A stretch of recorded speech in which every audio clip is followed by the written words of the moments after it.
ప్రభాస్ హీరోగా మారుతి తెరకెక్కించిన భారీ pan India movie the Raja Saab December 5న రిలీజ్ చేయనున్నట్లుగా ప్రకటించారు. ఆ తర్వాత సంక్రాంతికి పోస్ట్ అయినట్టు ప్రచారం జరుగుతోంది. ఇలాంటి పరిస్థితుల్లో రాజాసాబ్ కోర్టు కష్టాల్లో అనే వార్త బయటకు వచ్చింది.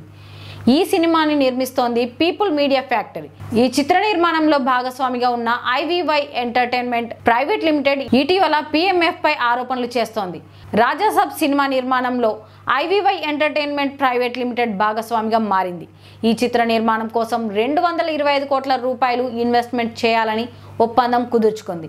అందులో భాగంగా 218 కోట్ల రూపాయలను పెట్టుబడి పెట్టింది.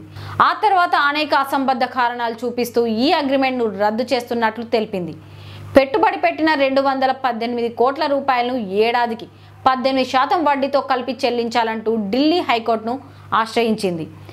ఐవీవై ఎంటర్టైన్మెంట్ ప్రైవేట్ లిమిటెడ్ ఏకపక్షంగా ఒప్పందం రద్దు చేసుకోవడం చట్టవిరుద్ధమని, చెల్లుబాటు కాదని పీపుల్ మీడియా ఫ్యాక్టరీ కూడా ఢిల్లీ హైకోర్టులో దావా వేసింది. తదుపరి హియరింగ్ సమయంలో ఐవీవై సంస్థకు సినిమా విడుదలకు ముందే వడ్డీతో సహా పెట్టుబడి చెల్లిస్తామని, అయితే రాజాసాబ్ సినిమా వ్యాపారం విషయంలో ఎలాంటి జోక్యం ఆ సంస్థ చేసుకోవద్దని పీపుల్ మీడియా ఫ్యాక్టరీ కోరింది. దీనిపై కౌంటర్ ప్రపోజల్ దాఖలు చేయాలని ఢిల్లీ హైకోర్టు ఐవీవై సంస్థకు సూచించింది. ఈ సినిమా షూటింగ్ ఓవైపు సమ్మె జరుపుతున్నప్పటికీ కొన్ని రోజులు ఆపకుండా జరిగింది. అక్టోబర్కు ఈ మూవీ ఫస్ట్ కాపీ రెడీ అవుతుందని తెలిసింది. డిసెంబర్ 5న ది రాజాసాబ్ మూవీని రిలీజ్ చేస్తామని అఫీషియల్గా అనౌన్స్ చేశారు.